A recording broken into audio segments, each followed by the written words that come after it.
Hello यूट्यूबकर, good morning. कसे आहात तुम्ही? आजच्या गोष्टी ह्या चॅनलवर तुमचे खूप खूप स्वागत आणि ह्या ब्रेकफास्ट सिरीजमध्येही स्वागत. तर आजची जी रेसिपी आहे ना, ही माझ्या आईची रेसिपी आहे. सो बेसिकली ह्या रेसिपीमध्ये आपण बनवणार आहोत एक सँडविच. आता सँडविचमध्ये काय वेगळं असतं, राईट? बट ही जी रेसिपी आहे ना, हा सँडविचचा प्रकार एकदम वेगळा होता. कारण का आमच्या लहानपणी काही ग्रिलर किंवा टोस्टर आणि हा सगळा प्रकार नव्हता. तर गॅसवरचा जो टोस्टर यायचा तो होता, पण आमच्याकडे तो फारसा वापरला नाही जायचा. तर मग आम्हाला लागायचे क्रिस्पी सँडविचेस एकदम कडक पाहिजे, छान चारी बाजूनी. तर मग कसं करणार? तर आई काय करायची, 2 पाव घ्यायची, त्याच्यामध्ये फिलिंग भरायची आणि मग ते जेव्हा तव्यावर ठेवायची ना, त्यावेळेला ती त्याच्यावर वरवंटा ठेवायची. पाटा वरवंटा मधला वरवंटा, तो जो दगड येतो ना तो. त्याच्याने काय व्हायचं, तो पाव दाबला जायचा आणि एकदम असा थोडा फ्लॅट होऊन तो क्रिस्पी व्हायचा. आता ह्याचं नाव काय ठेवायचं म्हणून, हे सँडविच सँडविच म्हणूनच म्हणायचे. तर माझ्या आईने नाव इन्व्हेंट केलं आणि हे नाव जे इन्व्हेंट केलं ते आहे म्हणजे दाबलेले पाव. दाबलेले पाव का? तर जेव्हा आपण ते दगडावर ठेवतो आणि ते पाव दाबले जातात म्हणून दाबलेले पाव. आता ही रेसिपी आमच्या घरात खूप फेमस आहे, सगळ्यांना खूप आवडते.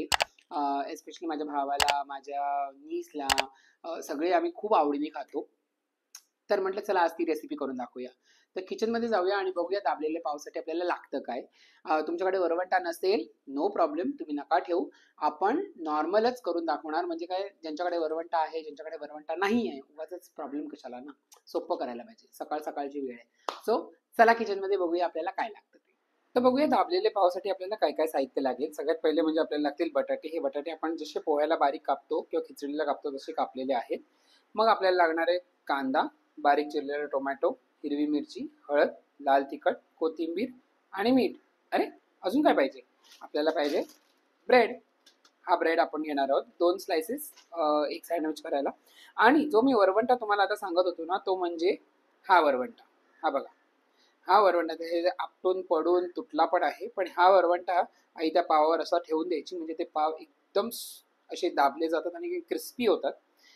पण आज आपण हा वरवंटा वापरणार नाही आहोत, कारण सगळ्यांकडेच असेल नसेल आपल्याला नाही माहिती. तो आपण नाही वापरणार आहोत. हा आपण नॉर्मलच तयार करून दाखवणार आहोत. तर चला बघूया काय करायचं पुढे.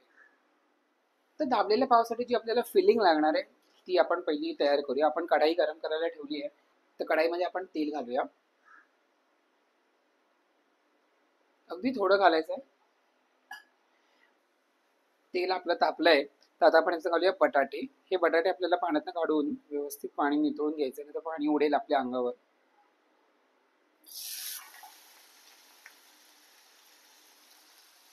हे बटाटे मी घातले याच्यात. त्याचबरोबर आपण घालूया हिरवी मिरची आणि हे जरा मिक्स करून घेऊ. खूप सोपी रेसिपी आहे, मस्त बनते ही भाजी. तुम्ही आदल्या दिवशी रात्री जर का फ्रीजमध्ये बनवून ठेवलीत ना, तर सकाळी तुमचे सँडविच एकदम झटपट पटापट बनतात, जास्त वेळ लागत नाही. ओके, आता हे आपण थोडा वेळ, 1-2 मिनिटं झाकून ठेवूया, म्हणजे काय ते बटाटे शिजतील.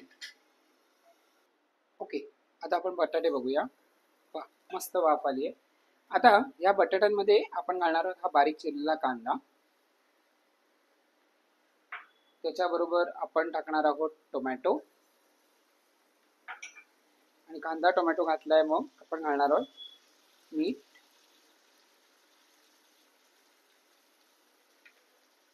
हळद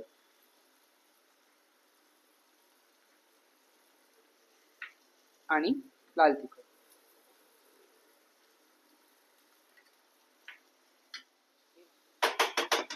आणि ह्याला आपण आता शिजू देऊया थोडं झाकण लावून.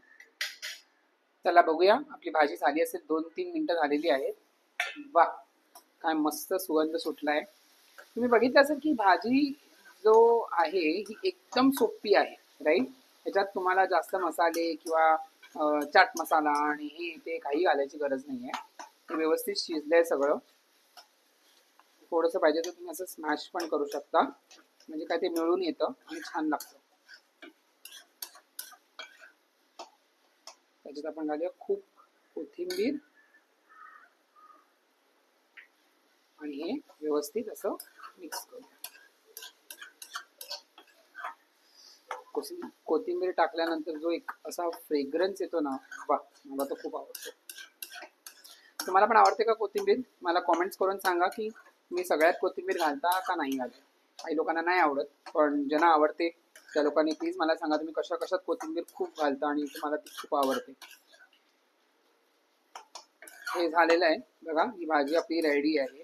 आता तुम्ही ही भाजी अशी आदल्या दिवशी रात्री बनवून ठेवली, दुसऱ्या दिवशी सकाळी सँडविच बनवून तुम्ही मुलांना डब्यात देऊ शकता, तुम्ही स्वतः टिफिनमध्ये घेऊन जाऊ शकता, तुम्ही सकाळी ब्रेकफास्टला खाऊ शकता. एकदम वर्सेटाईल आणि एकदम इझी टू मेक. ओके, आपली भाजी पूर्णपणे तयार आहे. ह्याला पाणी घालायची गरज लागत नाही. कधी तुम्हाला वाटलं की कच्चे राहतात बटाटे तर थोडंसं पाणी घालून तुम्ही त्याला स्टीम करा, म्हणजे कसं ते मिळून येते. आणि आता तुम्ही बघितले मी थोडंसं असं मॅश पण केलंय त्याला, त्यामुळे भाजी व्यवस्थित शिजली. तर बघूया आता सँडविच कसं करायचं. तर सँडविच करायला आपण घेणार आहोत एक चॉपिंग बोर्ड, त्याच्यावर आपल्याला लागतील 4 पाव. आपण 2 सँडविच बनवणार आहोत, तर हे पाव आपण लावून घेतले. आणि आपली ही जी भाजी रेडी आहे, ही भाजी आपण एका बोलमध्ये काढून थोडी थंड करून घेतली आहे. ठीक आहे, आता काय करायचं तुम्हाला, सोपं गोष्ट आहे. हे तुम्ही भाजी ब्रेडला लावा. तवा आपला गरम होतोच इकडे. तुम्हाला जेवढं हवं तेवढं तुम्ही फिलिंग करू शकता. कोणाला जास्त लागतं, कोणाला कमी लागतं, तर तुम्ही त्या हिशोबाने करा. आज आपण वरवंटा वापरणार नाही आहोत, तर मग त्याचं सबस्टिट्यूट काय आहे ते मी तुम्हाला सांगतो.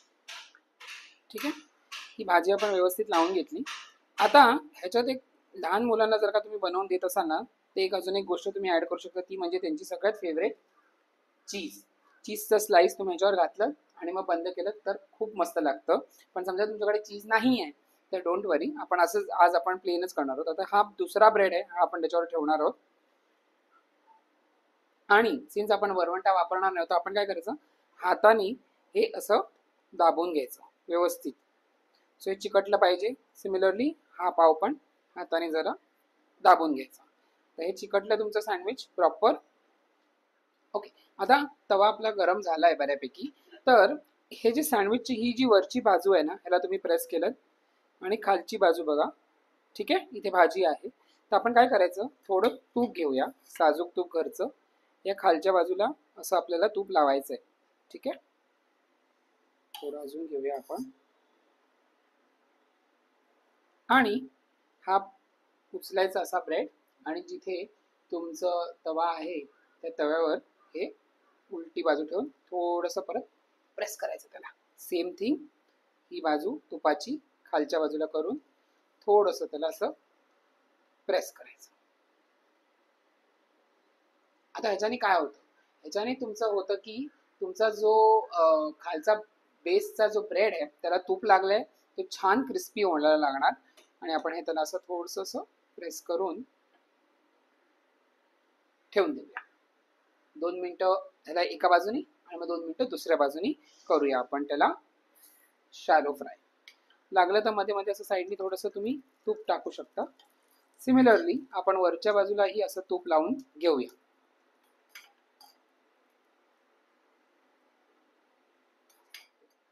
त्याला छान असं एका बाजूनी आपण थोडंसं गोल्डन ब्राऊन होल्या देऊया. लागतील 2 मिनटं आणि आपण पुढची प्रोसेस बघूया. A few inches later. Okay, 2 मिनटं झालेली आहेत. आपण बघूया, आय थिंक झालं असेल. एकदा आपण हा ब्रेड पकडू. असं आहा, मस्त कलर आलाय बघा, छान.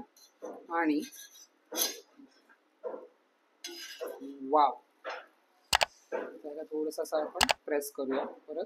त्याला आपण खालच्या बाजूला पण तूप लावलंय.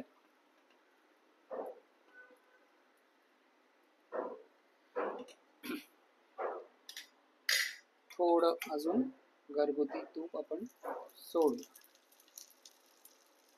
म्हणजे आपले ब्रेड अजून क्रिस्पी होते. आता हीच गोष्ट तुम्हाला तुमच्या घरी ग्रिलर आहे, टोस्टर आहे, किंवा गॅसवरती जो वापरतात जो टोस्टर आहे तो असेल, त्याच्यात तुम्हाला करायचं तुम्ही त्याच्यातही करू शकता. पण आमच्या घरी सगळ्यांना हे असावाला प्रकार खूप आवडतो की ज्याच्यात तव्यावरच तुम्ही शालो फ्राय करताय किंवा टोस्ट करताय पावांना, आणि तो खातो आम्ही. त्यामुळे आम्हाला हे आवडतं. तर तुम्हाला जर का ग्रिलर टोस्टरमध्ये बनवायचं असेल तर प्लीज गो हेड, आणि तुम्ही ती सोपी पद्धत आहे. अजून नका तुम्ही त्याला ठेवलं, तुम्हाला माहिती आहे 2 मिनिटानंतर तुमचं सँडविच क्लिअर होईल, रेडी होणार, आणि तुम्ही ते पटापट करू शकता. तर तुम्ही ते पण ट्राय करू शकता. आता याला दुसऱ्या बाजूने पण आपण असंच गोल्डन ब्राऊन करूया आणि मग आपण करूया त्याची प्लेटिंग. हे थोडं जास्त ब्राऊन झालंय, हे लाईट गोल्डन ब्राऊन मध्ये आहे. एवढंच तुम्हाला करायचं असेल तुम्ही करू शकता. ह्याच्यावर जरा जास्त कोणाला डार्क ब्राऊन लागतं तर तुम्ही तेही करू शकता. आपले सँडविच रेडी आहेत. गॅस बंद करूया, फटाफट प्लेटिंगची तयारी करूया.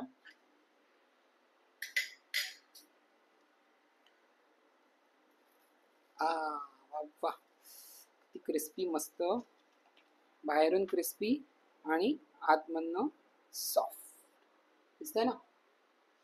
आणि हा भाजीचा लेअर किती मस्त. आणि आता विचार करायचा चीज असतं तर हो मस्तच झालं असतं ना. चला पटापट प्लेटिंग करूया आणि आपण खायला बसूया.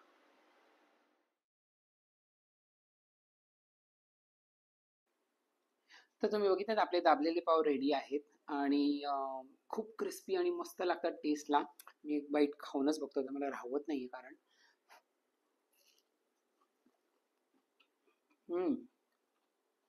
तू गुण मज्जा आली. हे सँडविचेस ना खूप मस्त लागतात. तुम्ही पॅक करून तुमच्या ट्रॅव्हलसाठी ऑफिसला जाता जाता तुम्हाला गाडीत खायचे तुम्ही खाऊ शकता. खूप मस्त झाले आहेत, एकदम स्पायसी पण आहेत आणि क्रिस्पी पण आहेत आणि आतमधनं सॉफ्ट पण आहेत. तुम्ही ही रेसिपी नक्की ट्राय करून बघा आणि आम्हाला कमेंट करून सांगा की ही रेसिपी तुमच्यासाठी कशी झाली, तुम्हाला आवडली का नाही आवडली. आणि व्हिडिओला लाईक करा, शेअर करा, सबस्क्राईब करायला विसरू नका. बाय.